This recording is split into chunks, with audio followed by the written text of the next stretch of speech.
Non, il y a Pierre Bologne. Il est où? Ah oui, Cocu. Non,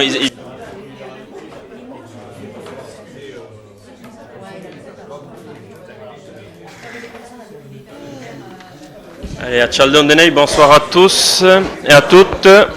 Je demande un peu de silence. Le quorum étant atteint, je vous propose d'ouvrir cette séance du conseil municipal. Donc je vais faire lecture des pouvoirs. Donc j'ai un pouvoir de Panchika Otagno pour Florence Crépin, un de Gauthier Naf pour Stéphane Lecoff, de Madame Arismendi pour Monsieur François, de Pellico-Arrieta pour moi-même, et de Duvert-Albissure Françoise pour Isabelle Dubarbier. Je désigne comme secrétaire de séance, comme d'habitude, Antoine Billotte. Et on va passer au premier point des affaires générales, l'approbation du procès verbal de la séance du conseil municipal du 20 mars 2024. Y a-t-il des remarques ou des observations? Oui, monsieur Perry. Oui, monsieur le maire, je voudrais faire une déclaration préalable à cette séance du conseil municipal. Donc, monsieur le maire, au conseil du 20 mars, pour expliquer l'obligation de délibérer à nouveau, vous avez en préambule évoqué un message d'alerte de la DGFiP du 4 mars, et vous avez passé sous silence le recours gracieux que j'avais déposé avec l'association Le Phare. Notre recours révélait 2 irrégularités, car en plus du délai non respecté pour l'envoi des documents budgétaires, il manquait également la liste des subventions aux associations, point que vous avez omis de mentionner. Notre recours ne se voulait pas agressif. Si notre intention avait été de nuire, nous aurions attendu 3 semaines de plus et nous aurions posé un recours administratif avec des conséquences tout autres. À ce jour, je remarque que vous n'avez pas encore répondu au recours gracieux, ce qui, à mon sens, semble être la règle. Il ressort aujourd'hui que plusieurs communes autour de nous sont obligées, de la même façon, pour les mêmes raisons, de délibérer à nouveau.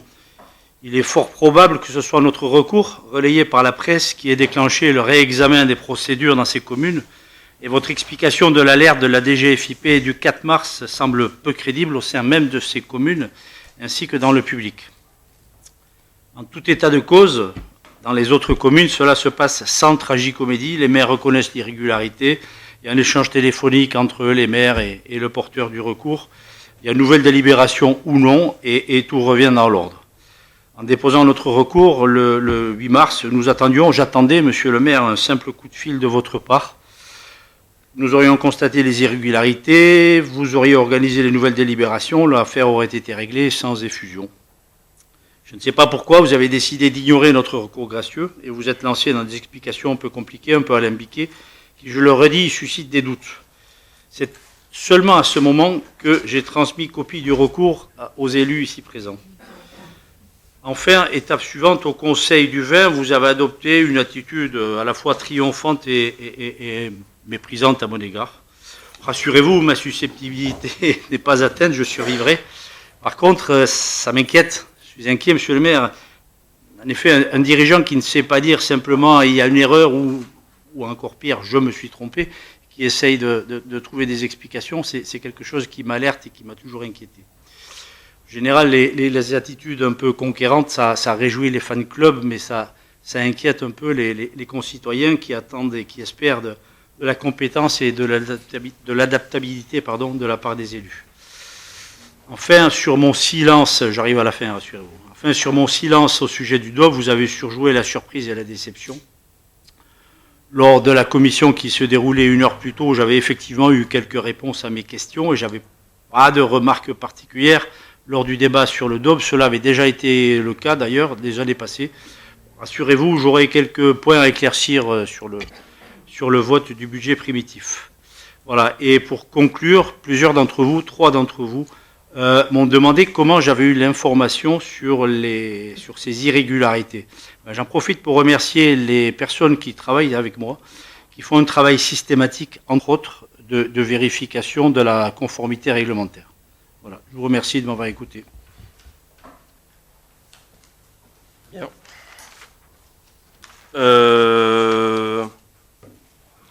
Pour vous répondre, je rappelle, et je le resigne ici, l'alerte sur les irrégularités, c'est pas vous qui avez levé le lièvre, vous n'avez pas découvert le poteau rose comme vous avez voulu le faire croire. parce que les discours triomphalistes, je pense qu'elles viennent plutôt de vous, parce qu'en 15 jours, vous m'avez adressé un courrier qui était plutôt plus qu'une alerte, c'était une alerte parce que vous menaciez de faire un recours gracieux sur la délibération. Puis, le 8 mars, puis le 15, vous avez écrit sur vos réseaux sociaux, contrairement à ce que veut laisser croire Monsieur le maire de Cibourg, ce n'est pas la DGFiP qui est à l'origine du constat d'illégalité du budget primitif de 2024, mais Michel Péry et notre association Le Phare.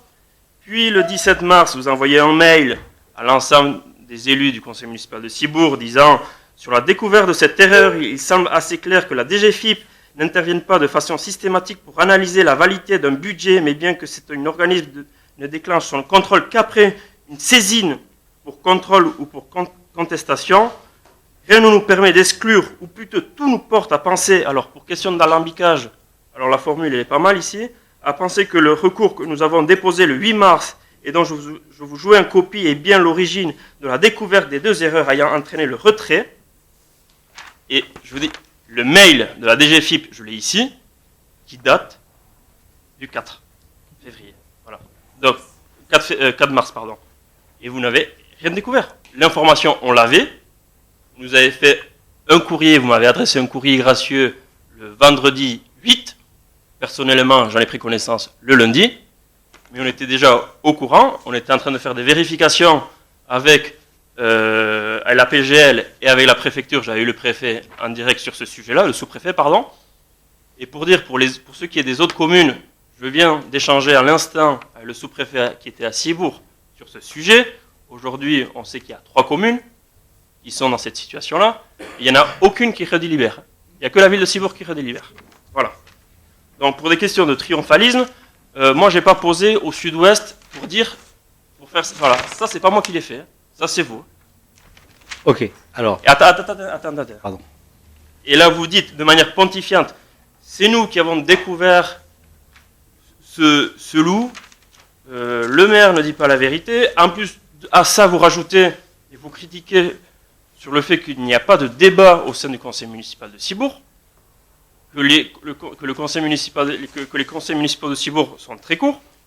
Vous aviez l'opportunité, lors du débat d'orientation budgétaire, de faire des remarques. Vous avez fait juste une remarque qui a duré 22 secondes. Donc voilà. Et je ne reprends pas tous les textes, tous ces brûlots que vous écrivez, qui remettent en question la démocratie sur notre commune, qui sont quand même, je ne pense pas qu'ils sont de votre plume, mais qui sont plutôt de vos collaborateurs que vous venez de féliciter. Donc voilà. Donc, il y a une erreur. L'erreur a été reconnue. C'est une erreur administrative qui n'a aucune conséquence budgétaire, ni opérationnelle, ni démocratique, parce qu'au final, vous aviez tous les éléments 12 jours avant le vote du budget, parce que pour la commission finance, on vous avait transmis l'ensemble des documents. Bon voilà. Dans d'autres communes, les oppositions, dans certains on dit, bon, allez, c'est une erreur administrative, on ne va pas faire un papier au sud-ouest pour dire qu'il y a une erreur administrative. D'autres l'ont fait, mais pour dire qu'il y avait une erreur administrative, mais qu'ils n'allaient pas recourir. Bon voilà, vous avez essayé de capitaliser politiquement sur ça. Malheureusement, votre coup, et voilà, je pense que vous l'avez repris comme un boomerang. Et là, vous nous avez fait un plaidoyer pour essayer de vous rattraper. Donc voilà, bon, ça vous regarde. Et voilà, je vous ai connu beaucoup plus constructif que ça, à vrai dire. Ok. Donc, il n'y avait pas un poteau rose, mais 2. Il y avait 2 raisons. Le délai n'était pas la seule raison de devoir redélibérer. Et la deuxième raison, le manque des subventions aux associations nous obligeait à délibérer, parce que sinon les associations n'auraient pas vérifié et on était conforme. Ça a été vérifié. Okay. Et donc, il n'y a qu'une seule erreur, c'était l'erreur de l'envoi. Voilà. Le doute que je viens d'évoquer sur le rôle de la DGFiP, il ne vient pas de moi. Moi, je me renseigne. Ouais. Moi, je suis sur un mode technique. Mon mode habituel de travail, monsieur le maire, c'est le mode technique. Par contre, si on m'attaque sur le mode taquin, voilà, je peux même aller jusqu'à la provocation. Je sais m'adapter. Hein. Je n'ai pas de sujet. Voilà. Donc le doute que je viens d'exprimer, il ne vient pas de moi. Il vient même de services communaux. Voilà. qui me disent, en fait, on n'avait pas vu, on a vu quand l'article est sorti, voilà. Ensuite, vous avez parlé des services communaux de la ville de Cibourg? Non, évidemment. Non, rassurez-vous. Ensuite, vous avez évoqué mes réseaux sociaux. Je vous confirme que je ne suis pas présent sur les réseaux sociaux et je sais pas. Voilà, le seul message que j'ai émis. Mais bon, c'est quand même signé le phare dont vous êtes le représentant, le digne représentant dans ce conseil municipal. Le seul message que j'ai émis, c'est le message aux conseillers ici présents. Voilà. Quand j'ai vu que vous ne mentionniez pas le recours et que vous n'en faisiez pas publicité, le seul message que j'ai fait, c'est le recours aux élus ici présents. C'est tout. Voilà. Qui était assez factuel. Vous avez fait un mail aux élus, vous avez fait des posts Facebook. Donc, non. Le recours était signé Michel Perry et le phare. Oui. D'accord. Bon, vous avez bien un site internet, vous avez bien des réseaux sociaux. Vous communiquez avec ces réseaux sociaux. Vous partagez des éléments. Vous avez fait. Donc, ce que j'ai lu, c'est pas moi qui l'ai inventé, c'est vous qui l'avez rédigé. Ok. Votre association. Et l'article au Sud-Ouest, le Sud-Ouest, c'est pas moi qui l'ai convoqué, c'est vous qui l'avez convoqué. Oui, je lui ai fait. Non, alors c'est lui qui m'a sollicité En fait, c'est lui qui m'a sollicité. Mais bon, peu importe. Allez. Le sujet plus central, par contre, et je pense que ça mérite un peu qu'on s'y étende. Vous dites que je conteste la démocratie. Regardez bien la composition de mes phrases, parce que mes textes, c'est moi qui les écris, contrairement à ce que vous venez de suggérer ou de dire, c'est moi qui les écris. En général, j'assume, et jamais vous ne lirez que j'ai contesté la démocratie.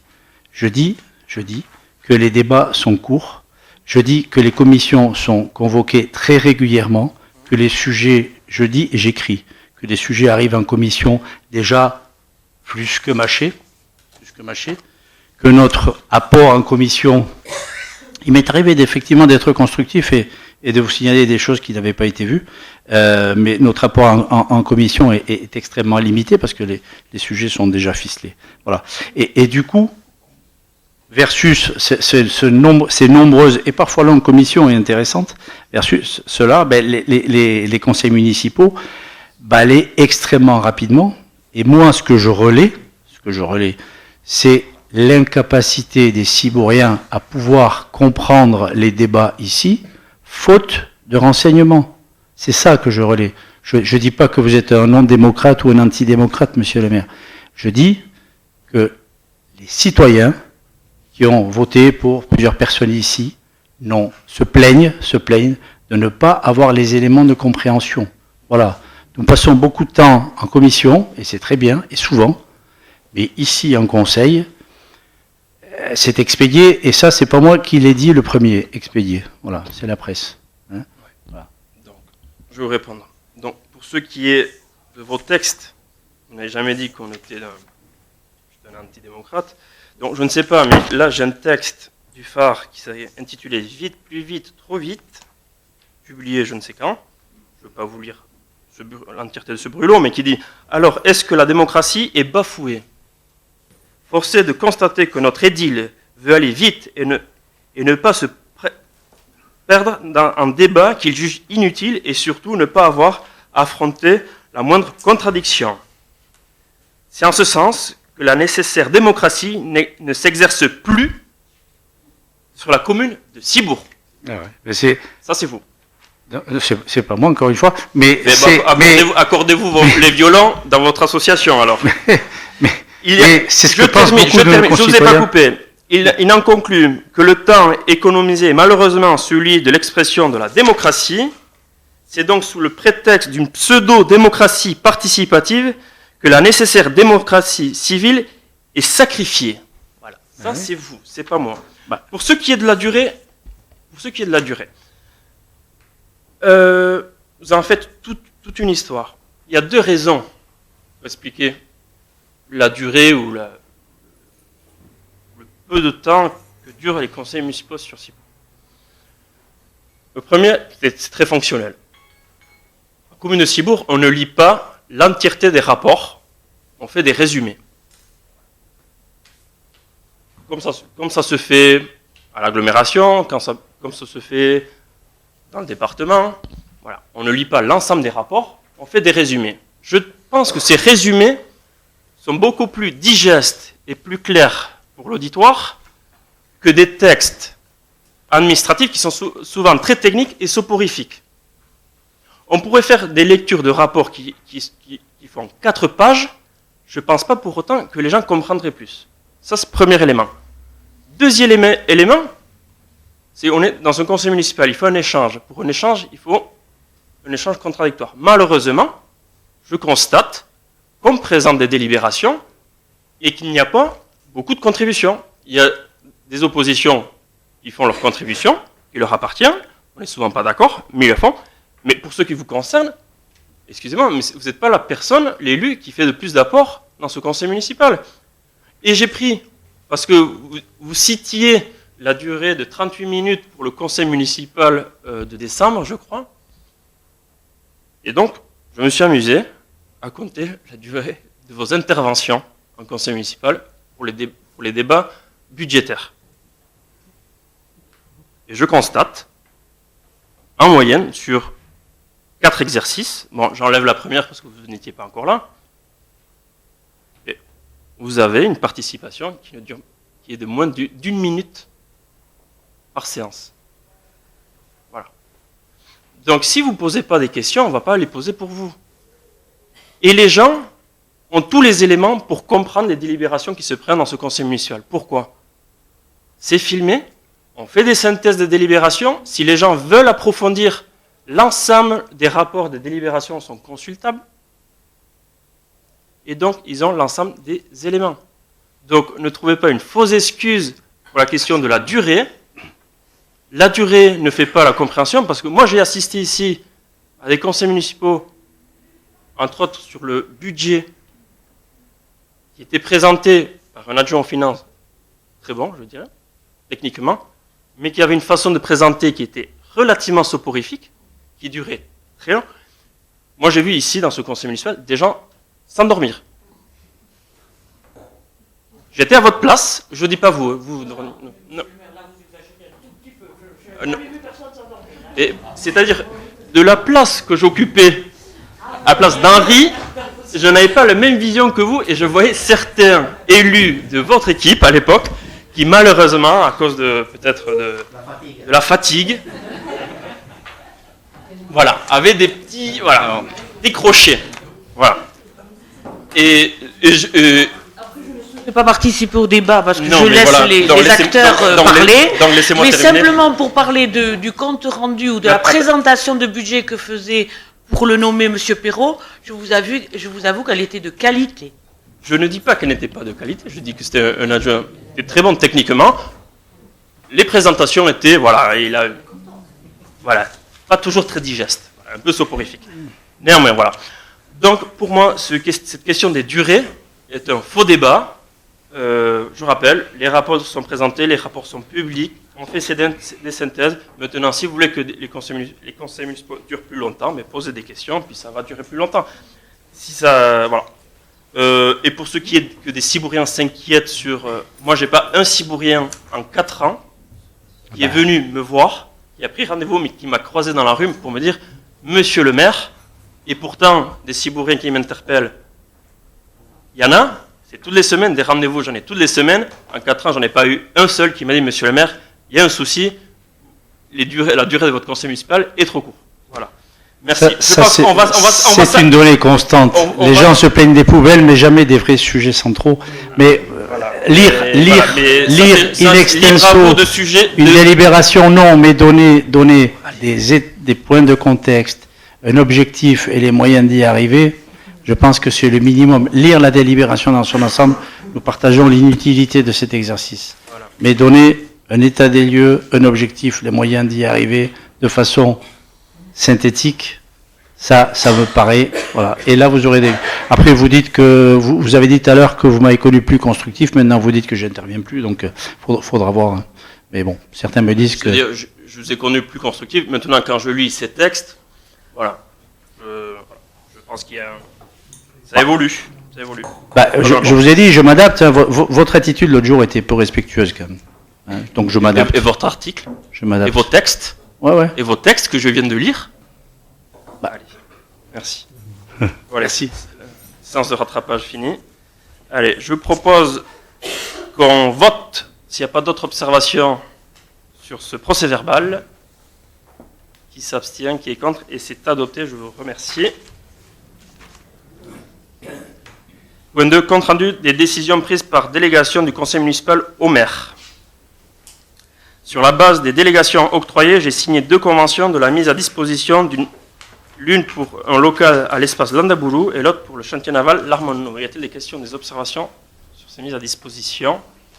Il n'y en a pas.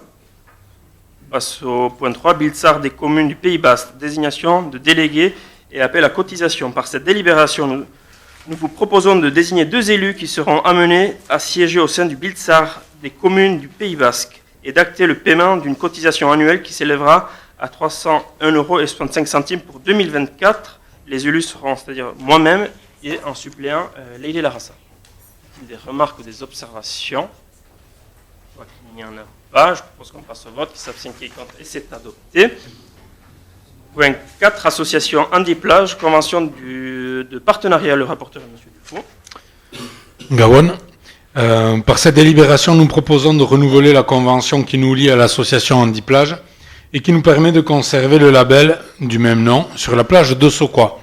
Cette nouvelle convention couvrira la période 2024-2028. Est-ce qu'il y a des questions ou des remarques? Il n'y en a pas, on passe au vote. Qui s'abstient, qui est contre, et c'est adopté. Point 5, gestion en flux des droits de réservation de logements locatifs sociaux, convention type bailleur social commune. Il s'agit ici d'accepter le principe de conclure des conventions de gestion en flux des logements sociaux avec les bailleurs sociaux présents sur la commune. Jusqu'à présent, la gestion des logements sociaux faisait l'objet d'une réservation en stock, à savoir que la commune avait obtenu des droits de réservation sur des logements sociaux bien définis, identifiés à l'adresse et ne pouvant choisir des candidats à l'attribution que pour ces logements. La loi Elan a modifié ce système pour évoluer pour une gestion de flux, ce qui signifie que la part des droits de chaque réservataire s'exprime en pourcentage de logements disponibles à la relocation. La mise en place de ce nouveau système suppose la signature de conventions avec les bailleurs. La commune compte 519 logements sociaux, dont 448 sont gérés par des bailleurs sociaux, 95 par le COL, 31 par Domo France, 77 par HSA et 245 par l'Office 64. Y a-t-il des questions, des remarques sur cette modification? Alors, je suis pour et je vais voter pour. Illustration parfaite. Je pense que vous venez de lire et c'était clair quand on a l'occasion d'avoir déjà une explication et de le lire par ailleurs et d'y passer un moment. Mais pourriez-vous, monsieur le maire, en 2 phrases simples, expliquer la différence entre la gestion en flux et la gestion en stock?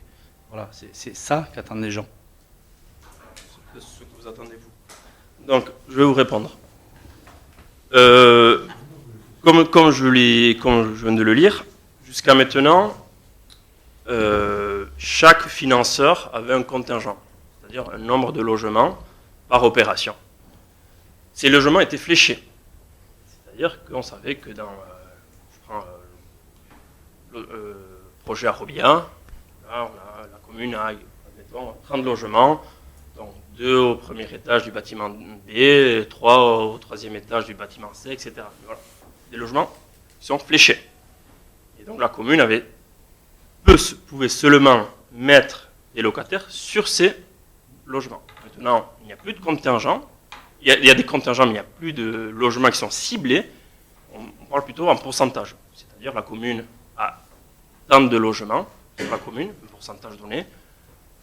Le contingent préfectoral est de temps, les bailleurs autant, et donc c'est plutôt une gestion au fur et à mesure que les logements se libèrent et on gère par rapport au pourcentage de chaque commune. Parce qu'il pouvait arriver, par exemple, en un an, si en moyenne on a à peu près une quinzaine de logements qui se libèrent par an, et si de ces 15, on pouvait arriver à avoir seulement 2 dans du contingent communal. Donc là, l'idée, c'est d'avoir plutôt un pourcentage. Bon, l'idée, c'est d'être un peu plus fluide, plus élastique, je dirais. On verra si ça fonctionne mieux ou pas. Mais toujours projet par projet. Oui, c'est-à-dire projet par projet, et ça fait dans le parc général. C'est-à-dire, aujourd'hui, c'est toujours projet par projet. Oui. excusez-moi, mais là, vous parlez de logements qui reviennent à la location, qui sont déjà dans un parc existant. Oui, le parc de logement social. Voilà, On a mais des c'est comptes- pas dans les nouvelles attributions. Parce que là, on a toujours fonctionné avec un pourcentage. Oui. Par exemple, quand il y a un nouveau programme, on avait, je me rappelle, 20-25% que nous... C'est pour la relocation. Voilà, d'accord. Très bien. C'est pas pour la première attribution. La première attribution, on reste sur les schémas de financement classiques. Et par exemple, sur un projet, si on a 30%, Oui, oui. après pour la relocation, on aura toujours 30%. Mais on n'aura pas des logements fléchés.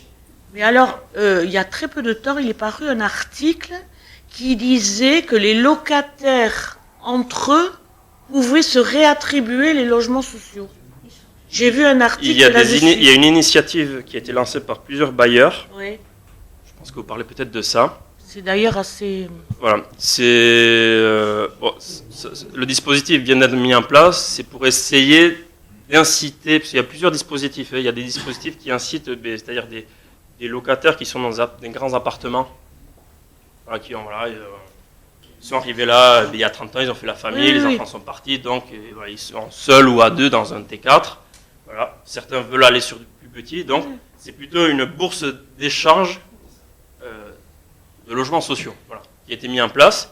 Mais je pense que la présentation elle date de 2 mois ou il y a 1 mois et demi, je pense que c'est récent. Moi, j'ai lu l'article Oui, et c'est- c'est vrai c'est- que c'était pas très clair. Oui, de toute façon, c'est contrôlé par les bailleurs. Voilà.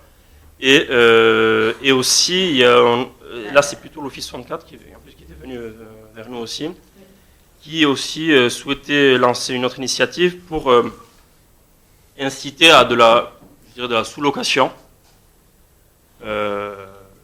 intergénérationnelle. C'est-à-dire, pareil, je bénéficie d'un T4, je vis seul, et donc je suis prêt à louer une chambre à un jeune étudiant, etc. Avec un partenariat avec le Crous, c'est ça. Voilà. Donc il y a différents dispositifs pour essayer de répondre à la problématique et de maximiser, je dirais, l'efficacité des parcs existants. Ce qui semblait plus inquiétant, moi, je dis dans l'article que j'ai lu, c'est qu'en définitive, mais c'était peut-être mal rédigé par le journaliste, hein, parce qu'ils avaient l'air de dire qu'en définitive, quelqu'un quittant un appartement pouvait décider que cet appartement serait attribué à un tel. Et ça paraissait quand même assez curieux. Non, je pense pas. De toute façon, J'essaierai de retrouver l'article. Ouais, voilà. Les... Et justement, le bailleur avait l'air squeezé un peu, quoi, parce que... Je ne vais pas vous répondre pas là, très parce que je n'ai net. pas tous les éléments. Mais moi non plus, c'est pour ça que ça m'a- ça m'étonnerait, parce que ça Oui. reste des logements sociaux, Ben et oui, on a c'est des pas- bailleurs, et on ne fait pas ce qu'on veut avec ces logements. Mais on pourra se renseigner et vous faire un retour à une prochaine Ouais, commission. parce que c'était un peu ambigu, l'article. J'ai trouvé cet échange intéressant et je pense que beaucoup ici n'avaient pas compris dans la finesse. Enfin, c'était juste pour illustrer que tranquillement, sans s'énerver sur des sujets techniques, on peut essayer de faire synthétique, simple et pédagogique. Je Merci. pense que ma lecture était plus claire que mon explication. Mais Non, ça m'appartient. pas pour moi, pas pour moi. Même l'ayant déjà lu, je ne mets pas en cause votre talent de lecteur. Mais non. Bien, non. je prends note. Remercie. On passe au vote. Qui s'abstient, qui est contre, et c'est adopté à l'unanimité.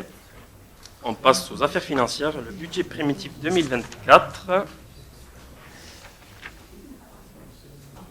Donc on revote ce budget. Je vous propose, étant donné qu'on l'a déjà présenté lors d'un précédent conseil municipal, il y a eu déjà 2 débats d'orientation budgétaire, 2 commissions qui ont traité du sujet, de faire une présentation assez synthétique, mais après, s'il y a des questions, il y aura des réponses apportées à ces questions-là. Donc, si ça convient à tout le monde, sinon on peut refaire une présentation sur la totalité. Non? Ok, donc on fait Monsieur Le Corf, la Bonsoir. parole est à vous. Donc présentation synthétique. Le budget s'équilibre en recettes et en dépenses comme suit. Sous la section investissement à 6 721 095 € et 65 centimes.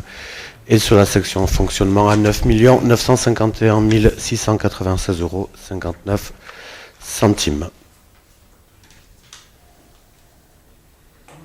Y a-t-il des remarques ou des observations? Monsieur Perry? Oui, quelques questions sur le budget primitif, monsieur le maire. Question que j'ai probablement posée en commission, mais comme ça elles seront portées à la connaissance de tous.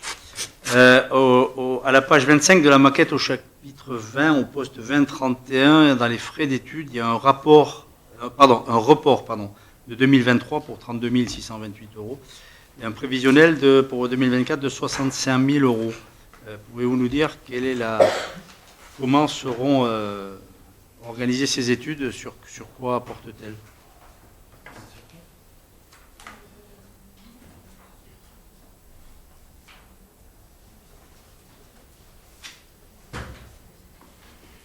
Le développement.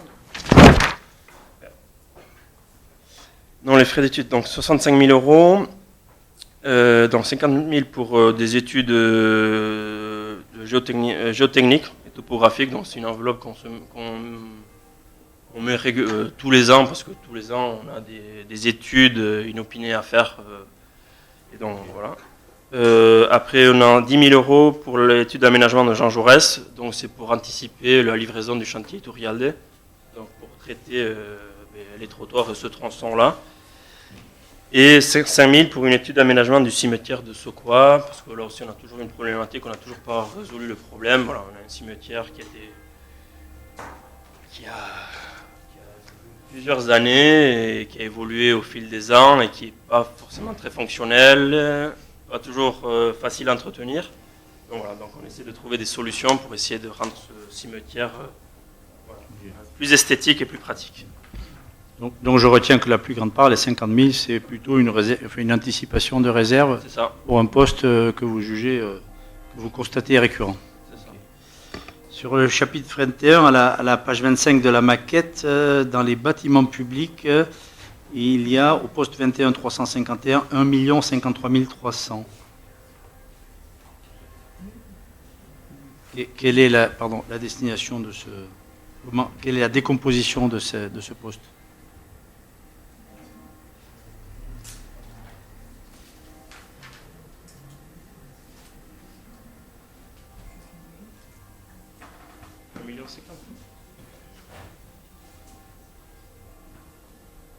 Vous voulez que je sorte toutes les lignes? Non. Parce que les plus grands postes. Les plus grands postes. Oui, donc les plus grands postes, c'est les investissements qu'on a annoncés lors du débat d'orientation budgétaire. Donc, alors, que je fasse des oubliés, donc on a 240 000 euros de panneaux photovoltaïques, on a 475 000 euros pour la relocalisation du CCAS et du club de seniors.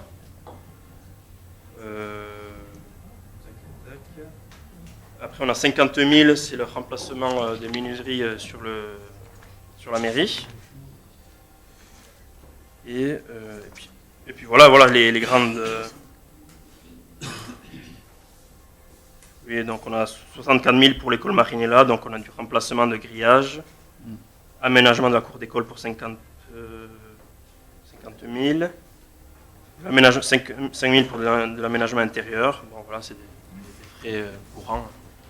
Si vous permettez, une question annexe que vous venez d'évoquer. À quoi sera affecté l'actuel local du CCAS une fois qu'il sera venu ici? Donc ça, je pense qu'on l'avait dit en commission de travaux. Non.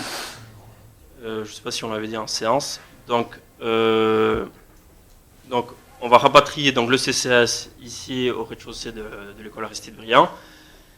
Et on va regrouper tout le pôle enfants-jeunesse sur le secteur de Marinella. Donc on va transférer les services enfants-jeunesse qui aujourd'hui occupent un local privé qui ne nous appartient pas, qu'on loue au rez-de-chaussée de la résidence des Boléros. Et donc voilà, donc ça nous permettra d'avoir tout le pôle enfants-jeunesse sur le même secteur. On aura la crèche au rez-de-chaussée, les services enfants-jeunesse au-dessus, la médiathèque enfance et l'école et le centre de loisirs juste à côté à l'école publique. Ok. Merci. Toujours au chapitre 21, dans les bâtiments, au chapitre 21, dans les matériels roulants, au poste 215 731, 185 000. Pourriez-vous me rappeler, s'il vous plaît, nous rappeler l'utilisation et question suivante, est-ce que ces 185 000 sont inclus dans l'autorisation de programme de 300 477 euros au poste 2231? Ils sont dans la PCP. Après, bon, les réponses, vous les avez si vous avez le tableau. Donc 145 000, c'est un chariot élévateur. Et on a un véhicule pour les espaces verts pour un montant de 40 000 euros. Ok. Donc, mais c'est inclus, c'est surtout ça la question. Oui, c'est dans la C'est inclus dans les 300. Ok, dans la motivation de programme. Ok. La ligne 2158, outillage technique, 223 000. C'est pour quelle acquisition? Outillage. Ça, c'est ce type de question qu'on peut poser en commission. Donc, on voit que vous voulez faire allonger ce conseil municipal. C'est de bonne guerre. Non, je veux fournir des éléments d'information. Mais il n'y a pas de souci. Non. Les réponses, vous les avez parce qu'on a le même tableau. Mais j'ai déjà posé cette question et en préambule, je vous ai dit que je reposerai des questions probablement que j'ai déjà posées. Mais c'est pas pour allonger. Rassurez-vous, inquiétez-vous. Je suis aussi pressé que vous, peut-être plus même. Comment? Mais c'est pour donner des éléments d'information. Oui, donc on va les donner si vous voulez, il n'y a pas de souci. Allez, autre installation matérielle et outillage technique, mobilier urbain, stationnement 20 000 euros, matériel plan de sauvegarde 5 000 euros, matériel tout service espace vert, voirie et propreté 30 000 euros, divers mobilier urbain, banc, arceau, vélo 20 000 euros, remplacement de garde-corps avenue Gabriel Delaunay et Récassard pour 15 000 euros, plaque de rubis Lingue 20 000 euros, signalisation verticale horizontale 20 000 euros, travaux de signalétique et signalisation suite à une étude de circulation stationnement 80 000 euros, immobilier urbain propreté, remplacement des corbeilles 10 000 euros. Okay. Dans les lignes très peu après, à la ligne 2188, il y a 92 200 IMO corporels, et là par contre je n'ai pas l'info. Je n'ai jamais eu cette info. Je ne sais pas à quoi ça correspond.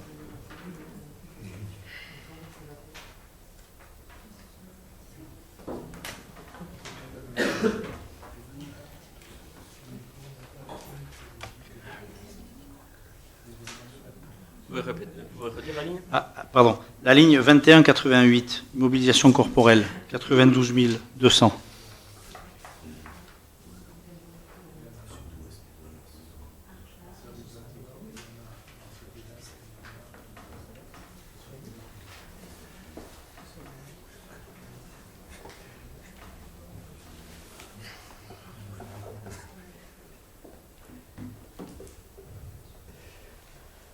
Oui, 38 000 euros, il y a différents types de mobilier, donc borne électrique pour douane, donc ça c'est pour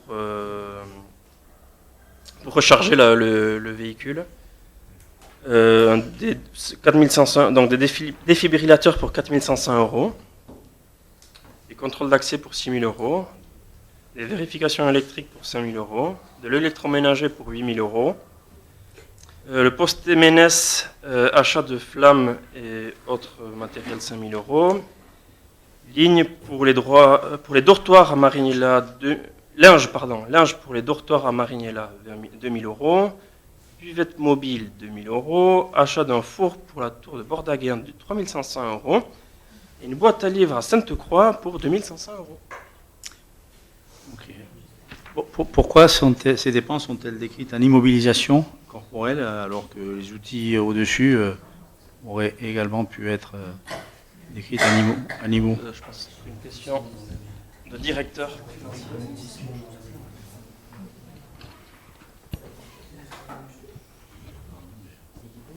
Excusez-moi, vous pouvez répéter, Monsieur Perry, s'il vous plaît, la question? Pourquoi dans les postes précédents, tant le matériel roulant que les outillages techniques sont décrits en dépenses d'investissement, et là, on est toujours dans les dépenses, mais sous forme d'immobilisation seulement.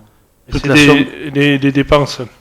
C'est l'article qui s'appelle notre immobilisation, mais ce sont des dépenses d'investissement, hein, que ce soit les véhicules ou que ce soit ça, c'est la section d'investissement. Donc le tout, c'est des dépenses d'investissement. C'est juste l'affectation sur un article ou sur un autre. Mais là, ce que vous venez d'évoquer, ce que vous avez demandé comme renseignement, ce sont des dépenses d'investissement. Oui, ça je l'ai. Okay.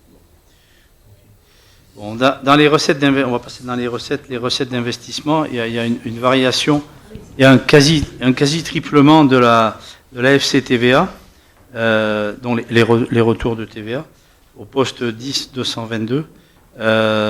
Donc ça correspond quoi, à un paiement de gros travaux dont la TVA était en retard de paiement, ou le triplement interpelle par rapport à l'année passée? En fait, ce qu'il faut, pour le calcul du FCTVA, il faut revenir sur 2 ans en arrière, les investissements 2 ans en arrière. Alors il y a des années où vous réalisez beaucoup d'investissements et vous pouvez récupérer beaucoup de FCTVA, et des années où vous avez moins d'investissements, et dans ce cas-là, le montant du FCTVA diminue. Voilà, et c'est sur des articles bien précis. Par exemple, vous pouvez une année réaliser en termes de travaux, par exemple, beaucoup de dépenses d'enfouissement de réseau. Les enfouissements de réseau ne donnent pas lieu à récupération de FCTVA. Voilà. Alors, et une année où vous faites, par exemple, l'école maternelle, qui va représenter beaucoup de sommes, mais 2 ans après, vous allez récupérer du FCTVA en conséquence. Voilà. Donc c'est peut-être l'école qui explique cette augmentation cette année. C'était ça, là. Voilà, ok, merci.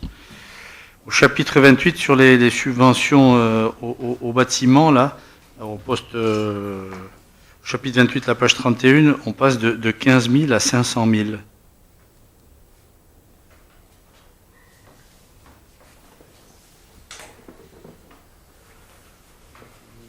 C'est le poste 280 41 512.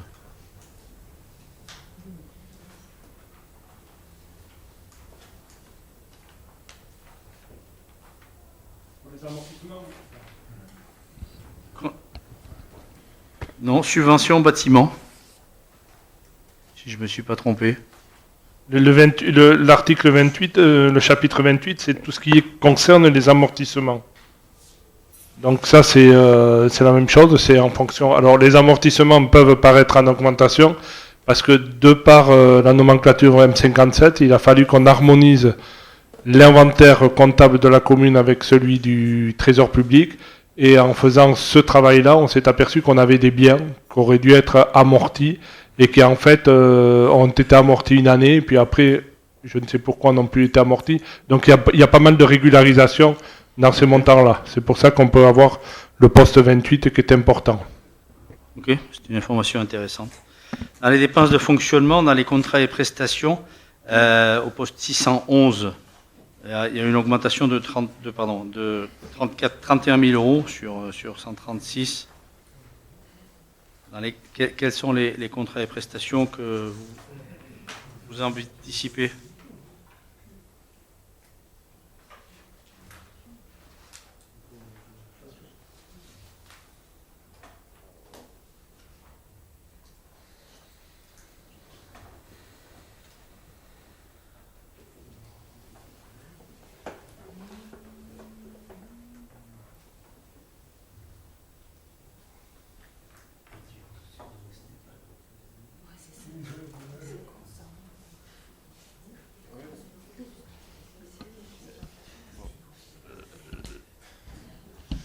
Donc là, il n'y a pas plus de contrats, c'est juste que les coûts augmentent et que nos prestataires augmentent. Il y a juste un delta de 14 000 euros. Hein. Si je prends le CA... 15 000, oui. Ok. Ensuite, c'est une remarque. Sur les fêtes et cérémonies. On avait un budget plutôt jusqu'en pré-Covid, on avait un budget plutôt de 100 000 et c'est un sujet sur lequel, à l'époque, que vous évoquiez tout à l'heure, vous aviez fait des remarques. Et là, on est stabilisé à 130 000. C'est une remarque, vous n'êtes pas obligé de répondre. Mais je pense que c'est une source d'économie, pas substantielle, mais sans affamer nos invités et sans passer pour des pingres. D'accord. Donc je vais répondre à cette question qui frôle la démagogie. Les réceptions, je peux vous dire que depuis 2020, on a réduit la voilure. Que ce soit quantitativement, le nombre de réceptions ont baissé. L'apport, je dirais de denrées aussi a été réduit parce que souvent on commandait beaucoup et beaucoup trop. Le service aujourd'hui est assuré par les élus, n'est plus assuré par les agents, parce que là aussi on fait des économies. Ça n'apparaît pas là, hein, mais c'est une autre économie.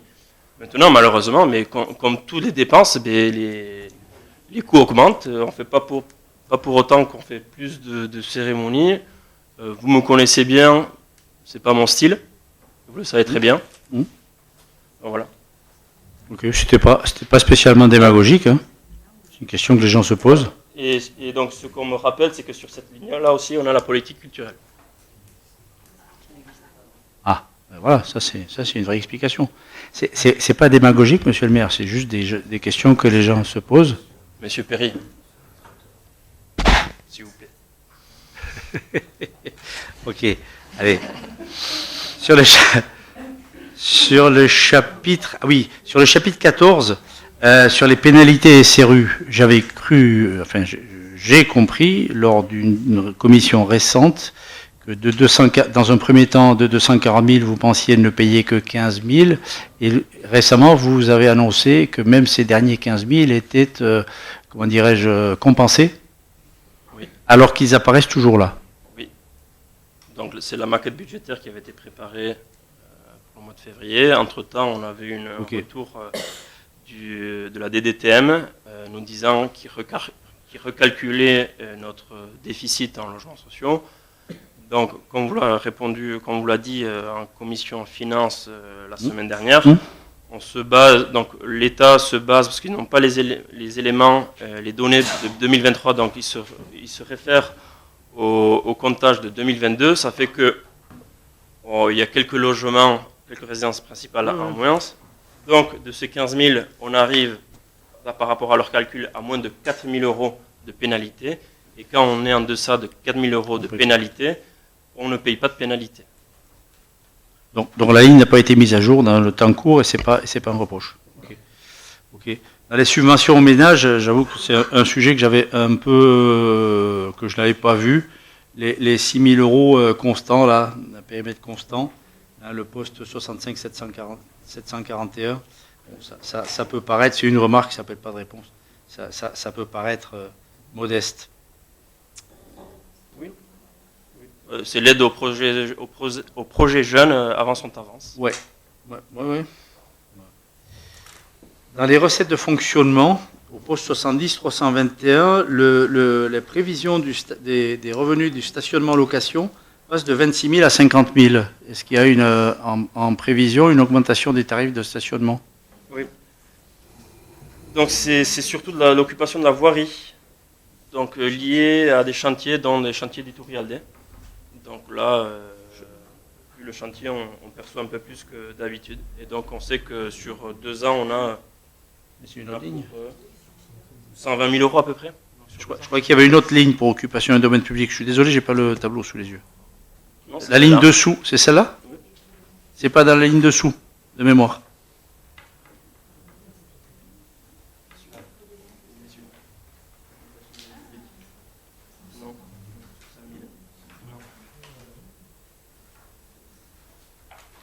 Oui, mais...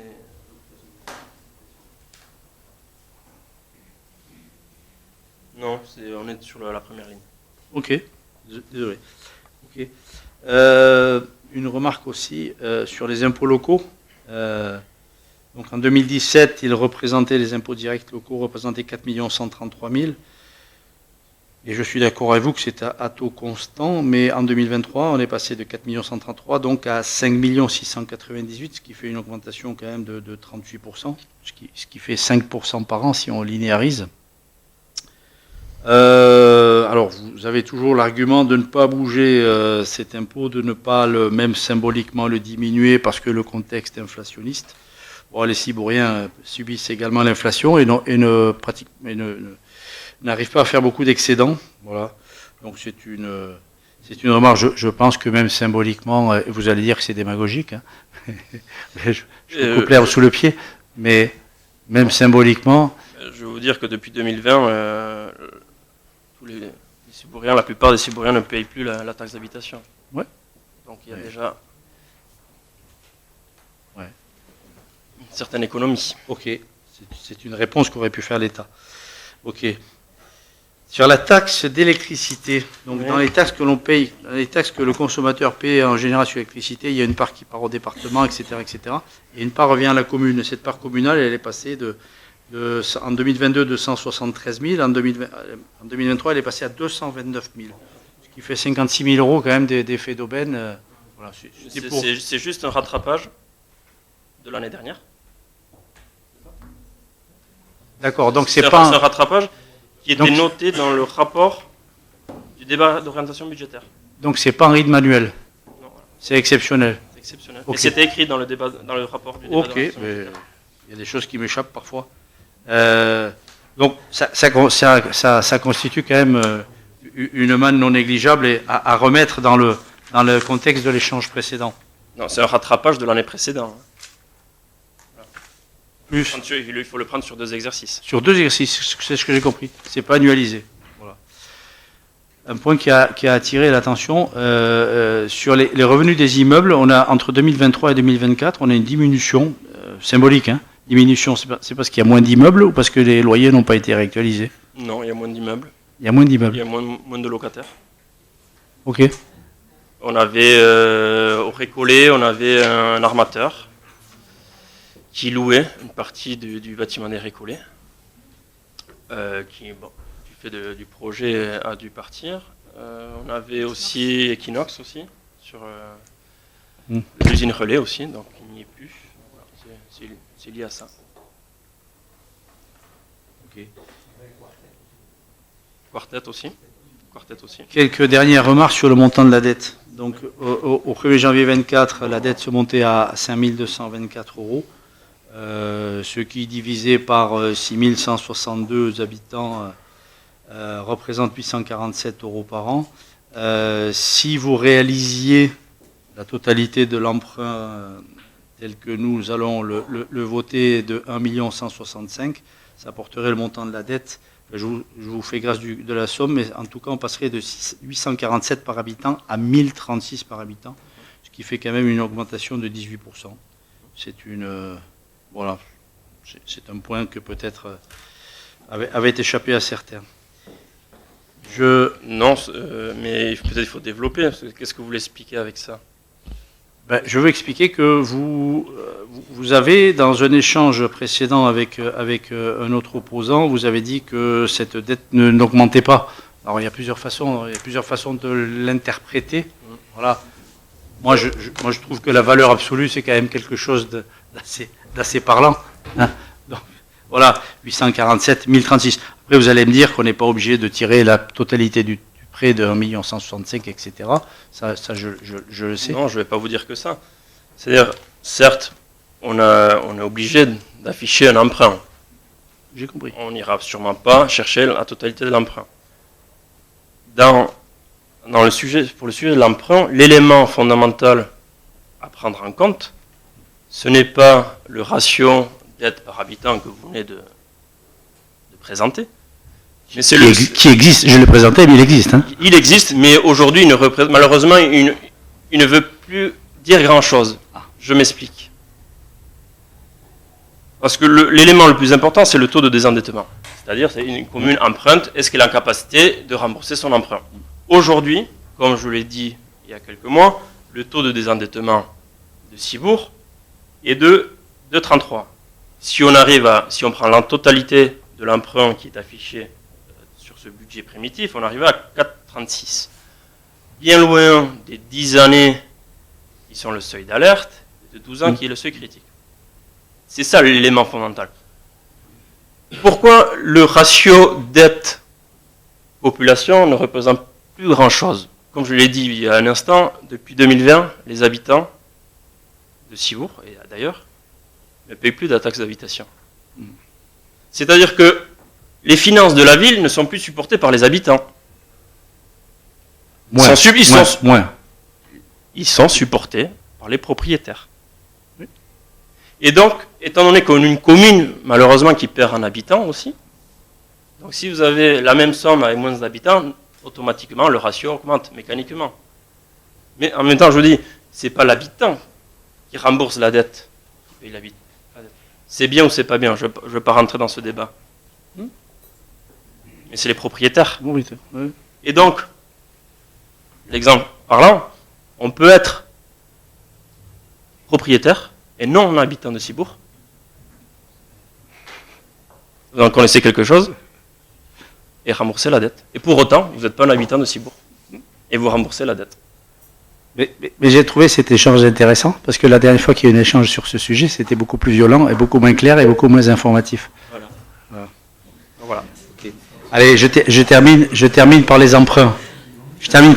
Donc les taux d'emprunt se sont, pas envolés, mais étaient montés très haut. Aujourd'hui, ce qui se pratique à peu près, c'est 4,2, 4,25. Je relève qu'on a 2 emprunts, un au Crédit Mutuel à 4,70. Il reste 430 000 à rembourser. Par contre, bon, ça, on peut dire qu'on peut patienter. Par contre, il y a un emprunt à la Caisse d'épargne à 5,03. Il reste 551 000 à rembourser sur 10 ans. Donc, est-ce que vous envisagez une renégociation? Donc, vous voyez qu'il y a des indemnités actuarielles qui rendraient peut-être pas très intéressant de renégocier ces prêts. Peut-être pas très intéressant, mais donc une étude est... Le peut-être pas me va pas. Vous étudiez, il y a 2 ans, il y a un an et demi, 2 ans, on s'était posé sur ce sujet-là avec Stéphane Lecorf et Didier Lerner. Bon, on s'était rendu compte que malheureusement, on avait très peu de marge de manœuvre sur le sujet. Est-ce qu'aujourd'hui, le contexte est plus favorable à la renégociation? Ah oui. Peut-être, je sais pas. Ah oui, depuis un an, oui. Oui, mais moi je parle que quand on était à des taux à 1%. À 1, oui. Quand on a pris le taux, quand on avait pris le premier emprunt en 2000... Non, mais printemps 2022, puis automne 2022, là on était à des taux à 1,30 et 1,60. Donc là on n'avait pas réussi. Donc vous l'avez en tête, voilà. Et le dernier point, avec une pointe d'humour, je me réjouis que la DGS soit à nouveau rémunérée, puisque le précédent budget primitif, vous étiez rémunéré à 0. Vous l'aviez remarqué? Vous avez protesté, j'espère? Ressenti même. Vous avez ressenti? Ok. Donc je me réjouis pour vous. Voilà, merci. Bon, ouais, écoutez, ces échanges, peut-être vous ont paru longs, inutiles. Monsieur Perrier, long. Je ne vais pas rentrer dans votre jeu. Voilà. C'est pas un jeu. Allez. Vous avez fait votre show, c'est très bien. Maintenant, voilà, personne n'est dupe, monsieur Perrier. Jusqu'à maintenant, vous n'avez jamais posé de questions. Vous n'avez. Je vous ai dit, vous avez fait des interventions qui duraient à peine, qui n'arrivaient même pas à 1 minute. Okay. Maintenant, je vois que le compte rendu dans la presse locale du dernier conseil municipal vous a piqué au vif. Donc là, vous prenez la parole, c'est très bien. Moi, il n'y a pas de souci, on a répondu à l'ensemble de vos questions. C'est très bien. Mais bon, je rappelle, personne n'est dupe.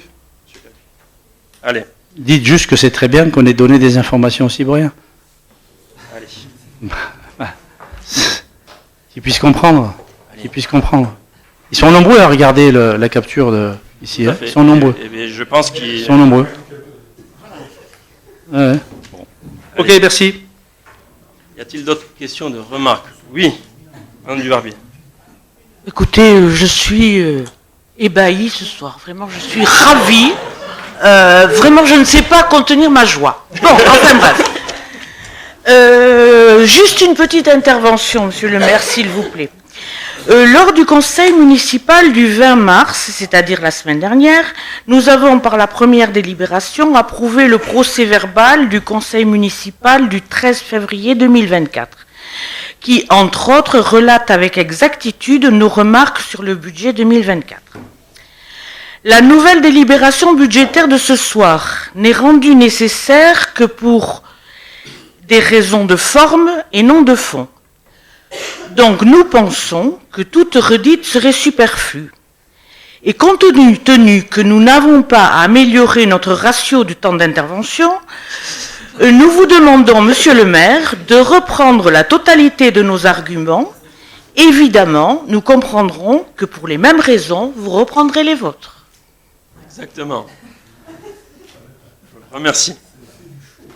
Donc, je suppose qu'il n'y a plus d'intervention. Oui, monsieur Irigoyen.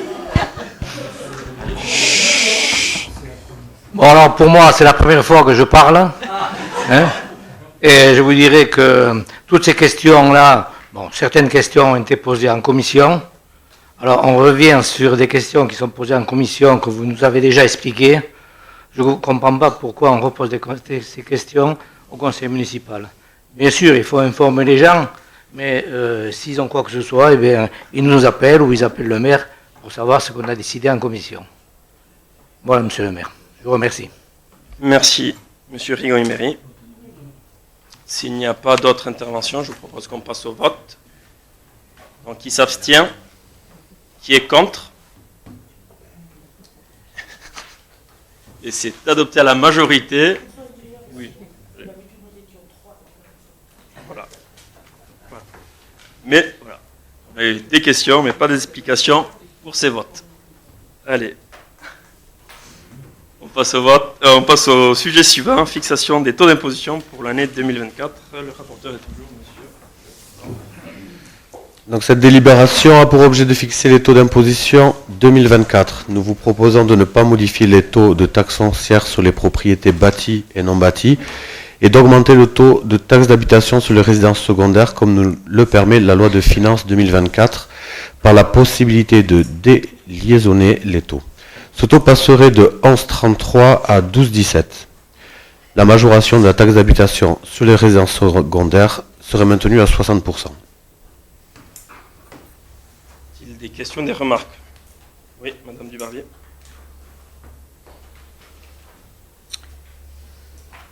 Monsieur le maire, chers collègues, lors des différentes analyses budgétaires, nous avons condamné l'augmentation exponentielle des taxes locales. Alors je sais qu'il n'y a plus de taxes d'habitation, etc. Donc ce soir, nous allons, grâce à cette délibération, faire un petit comparatif. Et je vous avoue que cette délibération nous conforte dans notre analyse. Le 27 juillet 2020, lors du premier conseil municipal de votre mandature, par la délibération 59/2020, vous fixiez les taux d'imposition pour l'exercice 2020. La taxe foncière était à 12%. Elle est aujourd'hui présentée à 25,47%, soit une augmentation de 112%.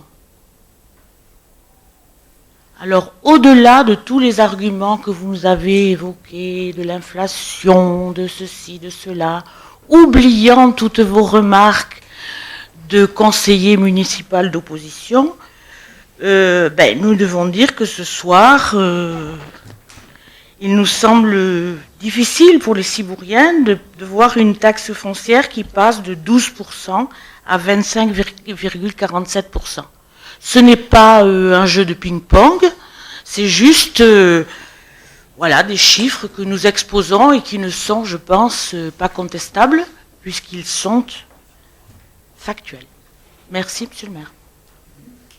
Et pour ce fait, nous voterons contre cette délibération. Donc, les données sont factuelles, incontestables. Je pense que l'explication peut être contestée. Je n'ai pas donné d'explication. Oui. Et je ne vous ai pas coupé. Pardon. Donc, oui, il y a le taux sur la taxe foncière qui a augmenté en 2020. Entre 2020 et 2021. Mais c'est dû à quoi? C'est dû à la suppression de la taxe d'habitation et c'est le taux départemental qui a été rajouté au taux communal pour compenser la perte de la taxe d'habitation. Voilà, c'est plutôt une opération de neutralisation, je dirais, qui a été fait. Donc, par ce jeu d'écriture ou d'exercice, l'idée était de compenser la perte de la taxe d'habitation qui avait été décrétée par le gouvernement. Donc, les Cibouriens n'ont pas eu leur taxe foncière bâtie qui a doublé. Cette neutralisation avait été faite aussi, je crois, de mémoire en 2017, quand il y avait eu la fusion de l'agglomération des Intergos avec l'agglomération Pays Basque.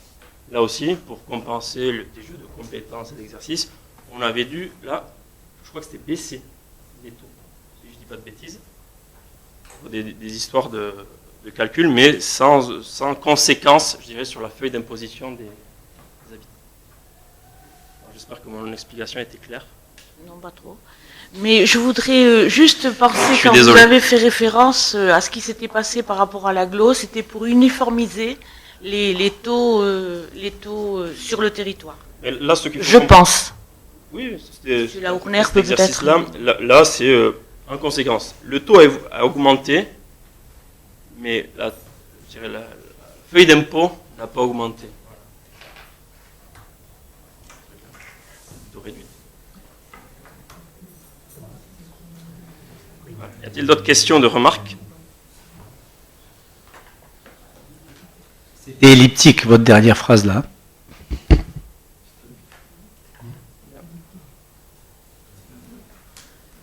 Allez. On passe au vote. S'il n'y a pas d'autres remarques. Qui s'abstient? Qui est contre?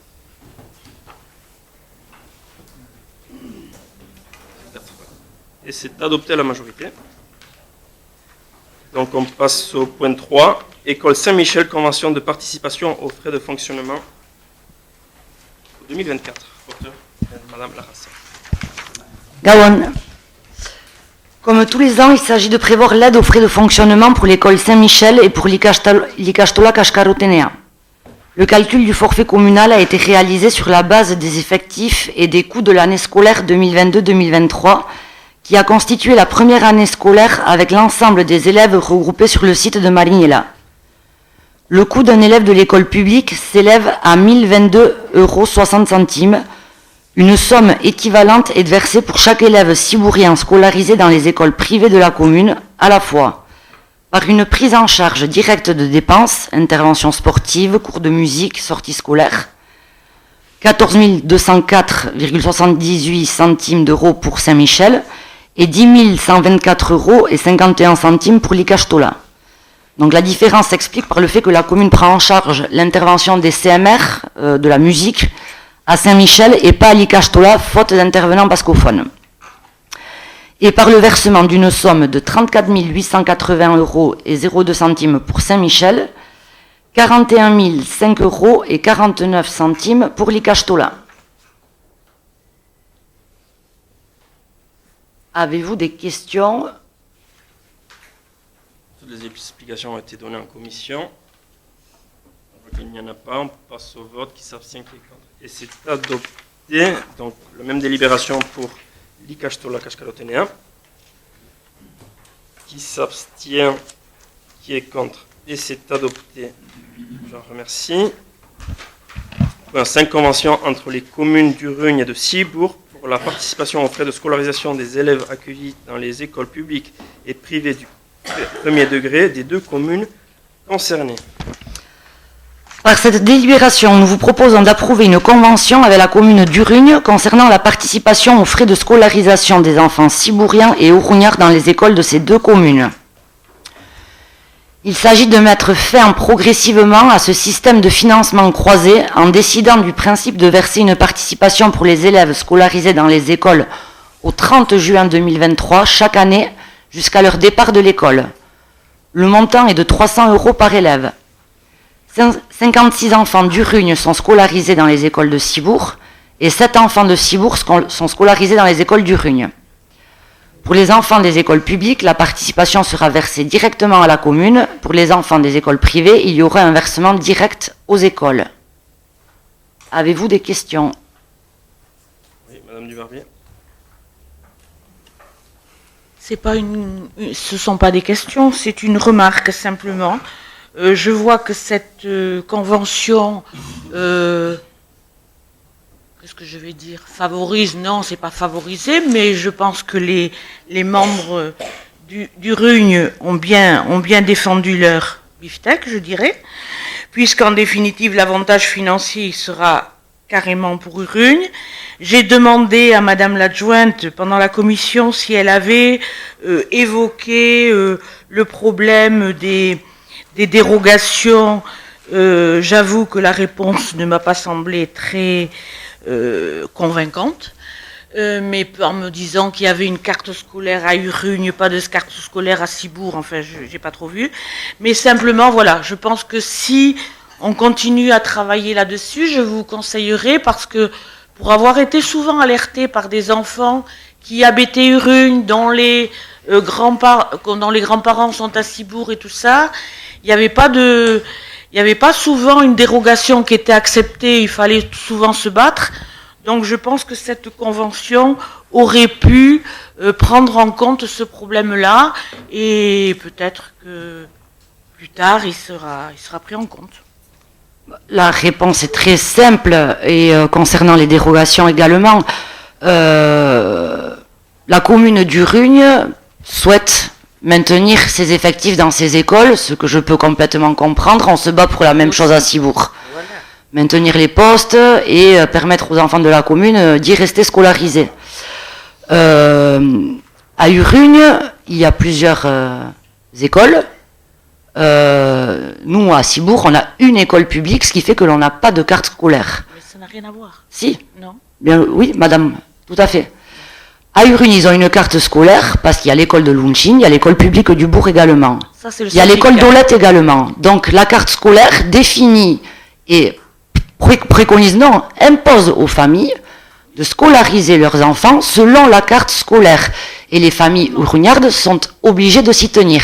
Si elles ne respectent pas cette carte scolaire, elles envoient à ce moment-là leurs enfants dans des écoles privées qui acceptent les enfants sans dérogation. C'est tout simple. Non. Voilà. Je suis désolée, parce que ça n'a rien à voir. Nous étions souvent, et étant en responsabilité dans ce domaine, je recevais souvent des parents d'élèves qui, par exemple, habitant Camietta, il était beaucoup plus difficile pour eux d'accompagner leurs enfants au bourg d'Urugne plutôt que de les amener à Marinella.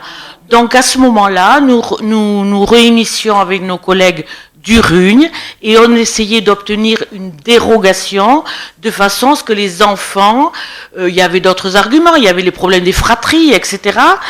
Donc voilà, on essayait et à partir du moment où aujourd'hui vous avez signé une convention qui me semble justifié pour ceux d'Urugne, parce que financièrement c'est tout à fait justifié, et c'est ce qui s'est passé à Luncin, puisque quand on faisait 50-50, il y avait beaucoup plus d'enfants d'Urugne, et nous à ce moment-là on s'est battu dans ce sens-là, enfin battu au sens figuré du terme. Voilà, donc je pense que pour rendre service aux personnes qui accueillent leurs petits-enfants et autres, et qui sont habitants Marinella ou proches, il était beaucoup plus facile pour eux, et je pense que c'était peut-être quelque chose dont on aurait pu essayer d'obtenir quelque chose. Voilà, Je suis entièrement d'accord avec ce que vous dites, je suis complètement consciente, et si on raisonne en termes de bassin de vie, bien évidemment que les familles résidant à Camietta, pour les questions de praticité, bien évidemment, serait plus facile et pratique pour elles d'aller à l'école de Marinella. Or, aujourd'hui, on ne peut pas, parce que la carte scolaire ne le permet pas. Alors peut-être à l'époque, Madame Dubarbier, quand vous négociez, comme vous dites, avec vos homologues à Urugne, et que ça se faisait, c'était peut-être parce qu'à l'époque, il n'y avait pas de carte scolaire à Urugne que vous obteniez des dérogations. Mais parce qu'aujourd'hui, ça absolument pas. n'est plus possible. Ça n'est plus possible. Très bien. Ben, écoutez, j'espère qu'il y aura une suite de conventions qui prendra en compte les difficultés des Cibouriens. Merci.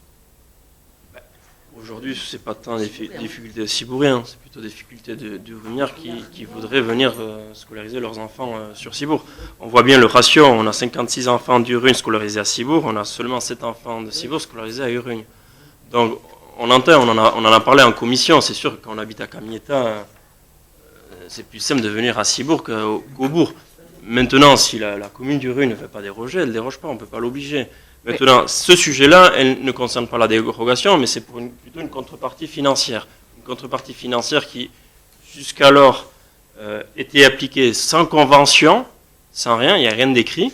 Donc l'idée de là, c'est de border et de mettre un cadre réglementaire sur cette réciprocité.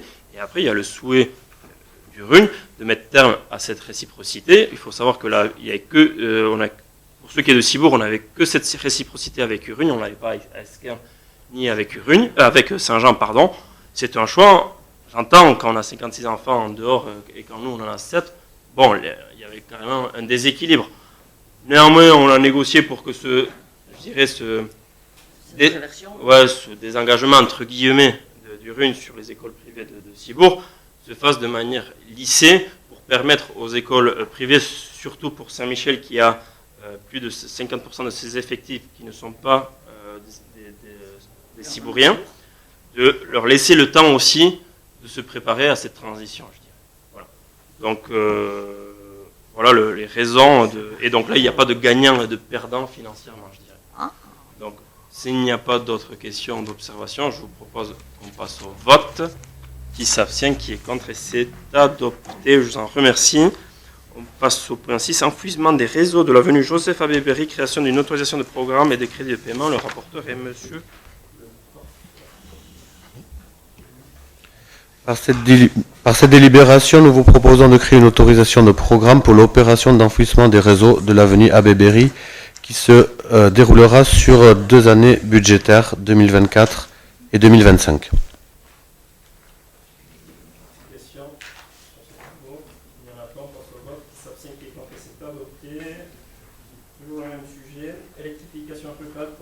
Article 8, rénovation 2024, territoire d'énergie, approbation du projet et du financement de la part communale.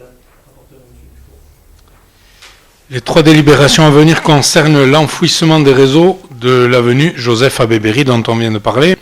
La première délibération concerne l'enfouissement du réseau électrique avec un coût total de travaux de 633 207,85 € TTC et une participation de la commune à hauteur de 451 746,44 €. Est-ce qu'il y a des questions ou des remarques? Il n'y en a pas, donc on va passer au vote pour le point 7, qui s'abstient, qui est contre, et c'est approuvé à l'unanimité. Suite. Cette deuxième délibération concerne l'enfouissement du réseau d'éclairage public avec un total de travaux de 123 771,29 € et une participation de la commune à hauteur de 105 987,25 €. Est-ce qu'il y a des remarques ou des questions?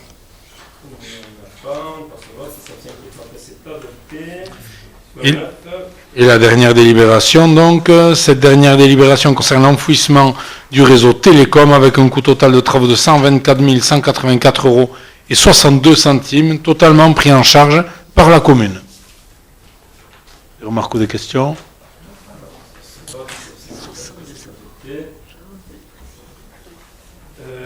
Point 10, Fonds de solidarité logement 2024. Il s'agit par cette délibération de participer au financement du Fonds de solidarité logement dont la gestion est assurée par le département. La participation appelée auprès de la commune est de la même qu'en 2023. À titre d'information, 14 ménages cibouriens ont bénéficié d'une aide au titre du FSL pour un montant global de 5 287,51 €. Avez-vous des questions?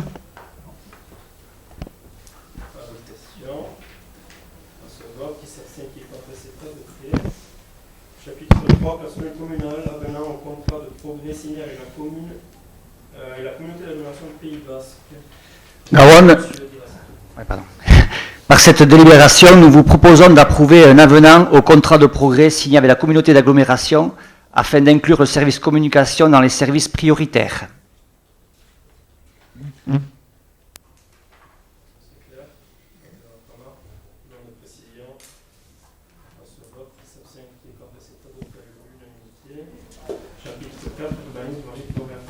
Versement du fonds subvention à l'opération de logement Itourilladé porté par le COL, qui n'est pas allumé.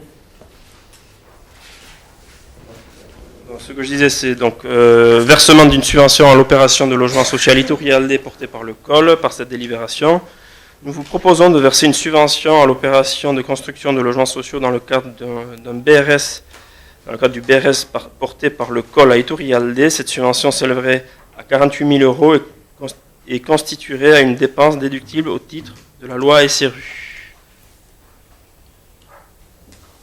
Pas de remarques, pas de questions. Ce vote, qui s'abstient, qui est contre, c'est adopté. Rapport de la Commission communale d'accessibilité aux personnes handicapées 2023, rapporteur à M. Dufour.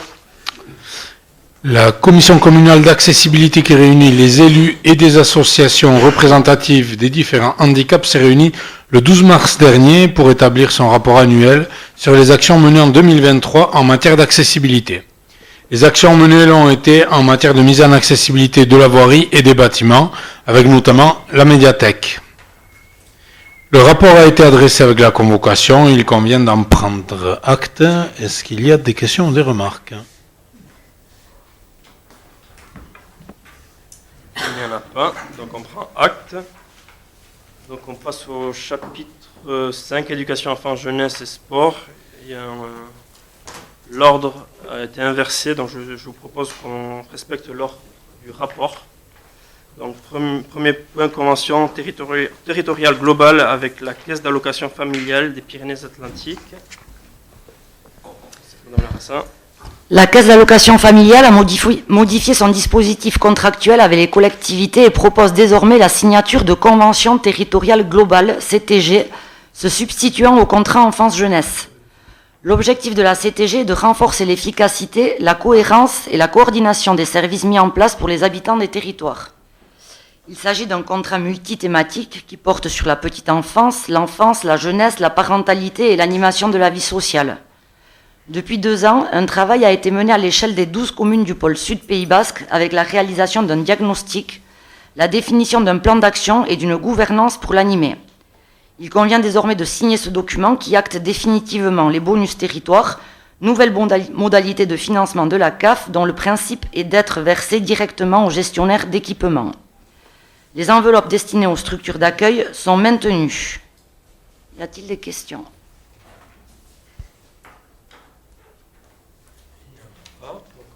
Vote qui s'abstient, qui est contre, c'est adopté. Approbation du projet éducatif de territoire et du plan mercredi.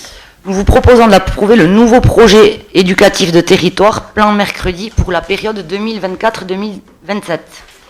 Une évaluation sous forme de questionnaire auprès des parents, enseignants, enfants et animateurs a été établie. Elle a permis d'établir les nouveaux objectifs de ce PEDT, à savoir soutenir la fonction parentale, permettre un accueil pour tous, développer l'usage de l'euskara, œuvrer en faveur de la transition écologique, favoriser la transition entre l'accueil petite enfance et l'école, l'ALSH, renforcer le lien entre les projets d'école et les services périscolaires. Y a-t-il des questions ? Toujours pas. On passe au vote. Qui s'abstient, qui est contre, c'est adopté. Voilà. Point 3, dispositif Euskaraz Josta, convention avec la communauté d'agglomération Pays Basque. Le souhait de notre équipe est de structurer un accueil en langue basque au sein de l'accueil de loisirs sans hébergement pendant les vacances scolaires. La communauté d'agglomération Pays Basque, dans le cadre de son dispositif Euskaraz Josta, propose différents modèles et notre choix s'est porté sur le modèle Taldeka qui consiste en un accueil en section bascophone pour les familles qui le souhaitent. Actuellement, la commune ne dispose pas des ressources bascophones nécessaires pour mettre en place un accueil de ce modèle.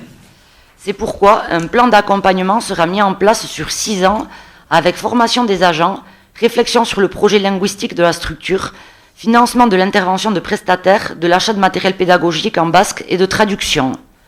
Ce plan représente un coût global de 160 296 000 € sur la période 2024-2029, avec une participation de la CAPB à hauteur de 50% et une part restant à la charge de la commune de 80 148 €.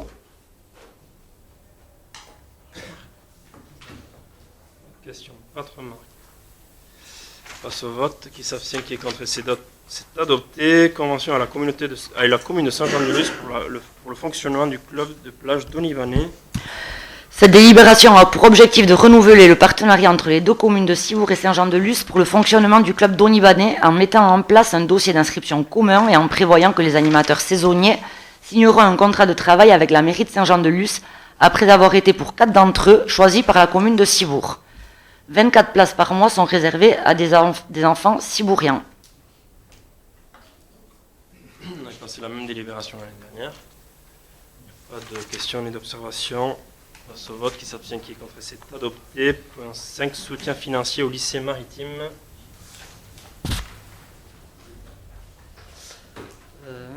Oui. Il s'agit par cette délibération d'octroyer une aide d'un montant de 550 € au lycée maritime de Cibourg afin de renforcer le budget dédié à l'activité des jeunes de l'établissement. C'est une délibération classique aussi qui revient tous les ans. Oui, Madame Dubarby. Juste une question, quelle est la différence entre la subvention qui est donnée aux galériens? Je te laisse répondre. Donc, Émilie. Apparemment non, c'est pas le même montant.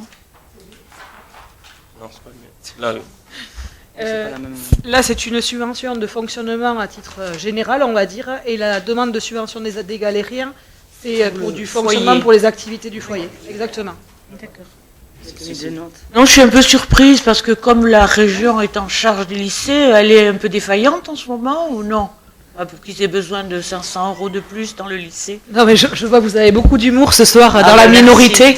Je suis Mais contente non, que je vous j'apprécie rassure, mon humour. la région n'est pas défaillante et je pense que le lycée maritime peut en témoigner. Par contre, ce qui est sûr, c'est que la municipalité et la majorité en place est beaucoup plus, en tout cas, à l'écoute du lycée maritime que ça ne l'était avant, Oui. puisqu'on nous avait quand même fait remarquer, et c'était récurrent au conseil d'administration, que la commune de Saint-Jean-de-Luz octroyait chaque année une subvention de fonctionnement et que la commune de Cibourg n'avait jamais daigné de répondre à cette demande, ce que nous avons régularisé à notre arrivée.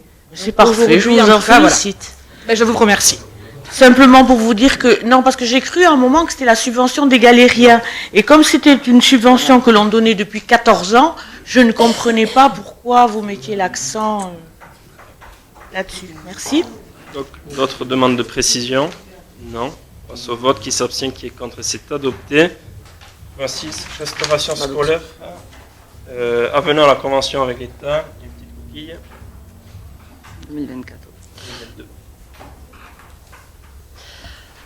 Par délibération du 30 juin 2022, le conseil municipal a approuvé une convention avec l'État pour la tarification sociale des cantines scolaires, dont le principe est de prévoir le versement par l'État d'une aide financière de 3 € par repas facturé au tarif maximal de 1 €. L'État propose aujourd'hui de signer un avenant à cette convention pour bénéficier d'une bonification de 1 € pour les collectivités qui respectent la loi Egalim. Cette loi prévoit d'une part significative des produits servis en cantine, que les produits servis en cantine soient issus de circuits courts, bio ou écolabellisés. Donc cela figure dans le cahier des charges de la restauration scolaire, donc étant en adéquation avec la loi Egalim, nous vous proposons de délibérer afin de bénéficier de cette bonification. Pas de remarques, questions? La présentation était très claire. Et pour information, à ce jour, 9 familles, donc 9 familles, 12 enfants, bénéficient de cette tarification sociale. Merci. Donc, on passe au vote. Qui s'abstient, qui est contre, c'est adopté. On passe au dernier chapitre, culture, patrimoine et vie associative, adoption du règlement d'intervention pour les subventions aux associations. Donc là, c'est le règlement d'intervention, en tout cas, qui est soumis à votre vote, a été présenté donc en commission et pose en tout cas le cadre d'intervention et d'attribution des subventions aux associations. Les associations aujourd'hui, en tout cas, sont habituées, on va dire, à la démarche, mais il nous semblait en tout cas important de le formaliser dans un règlement d'intervention qui sera désormais aussi accessible et transmis à toutes les associations quand elles déposeront leurs subventions. Questions ni de remarques. On passe au vote. Qui s'abstient, qui est contre, c'est adopté. Et la dernière délibération concerne les subventions aux associations pour l'année 2024. Donc, les subventions donc, qui ont été pareil, travaillées et présentées en commission, donc, nous avons eu cette année 82 demandes, dont 10 nouvelles demandes. Et nous vous proposons d'octroyer donc une enveloppe globale de 133 835 € pour cette année 2024. Oui, Monsieur Perry. Vous avez déjà répondu en disant que l'inclusion de cette maquette, de ces subventions à la maquette n'était pas obligatoire. Jusque-là, c'était le cas et donc cette année, c'est pas inclus. Hein. Donc, remarque.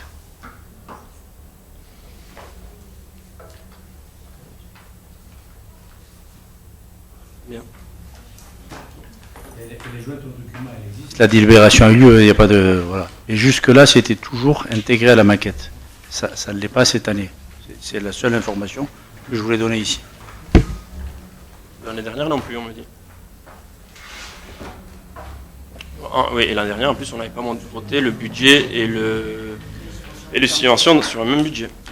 On avait voté l'enveloppe globale en mars. Vote du budget. Et la ventilation s'était faite au mois de mai, peut-être. Voilà. Début avril, peut-être. Voilà. 2 temps distincts. Bien. Pas de remarques, pas d'observations. On passe au vote. Qui s'abstient? Vous abstenez ou pas?